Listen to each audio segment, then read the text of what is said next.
Hai hai. Oke, kita mulai. Ini adalah kertas ukuran A4 berwarna hijau muda. Nah, kita lipat dua, terus kita lipat lagi sesuai yang ada di video ya. Nah, kita lipat sekali lagi. Ini adalah ukuran untuk ukuran kaktus yang akan kita buat. Nah, setelah itu kita gunting.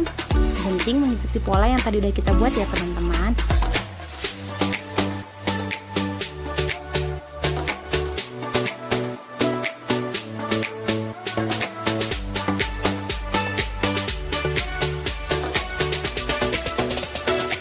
Oke, next stepnya kita akan buat pola gambar kaktus itu dari bekas lingkarannya double tape, lakban atau apapun itu untuk mempermudah kita, dan garisnya itu bisa lebih rapi deh. Nah, setelah itu kita gunting. Next stepnya kita ambil kertas ukuran A4 berwarna hijau tua. Nah, setelah itu kita gunting. Setelah digunting ukurannya bebas, terserah teman-teman. Nah, itu fungsinya kita buat itu untuk bikin kayak duri-duri yang ada di kaktus gitu loh. Nah, sekarang kita mulai ya teman-teman buat nempelin double tape-nya di kertas pola kaktus yang tadi kita udah gunting itu. Nah, kalau teman-teman punya lem kertas, boleh banget digunain supaya mempermudah dan mempercepat kita. Saya gunain double tape karena itu yang ada di kosan, jadi saya gunain barang-barang yang masih ada. Gitu deh.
kita buat pola heksagonalnya dulu. Setelah itu kita tempelkan menggunakan lem tembak di semua sisinya. Nah, jadi deh. Nah, ini dia hasilnya. Dengan modal yang sangat murah ala anak kosan, kita bisa bikin dekor kamar yang estetik.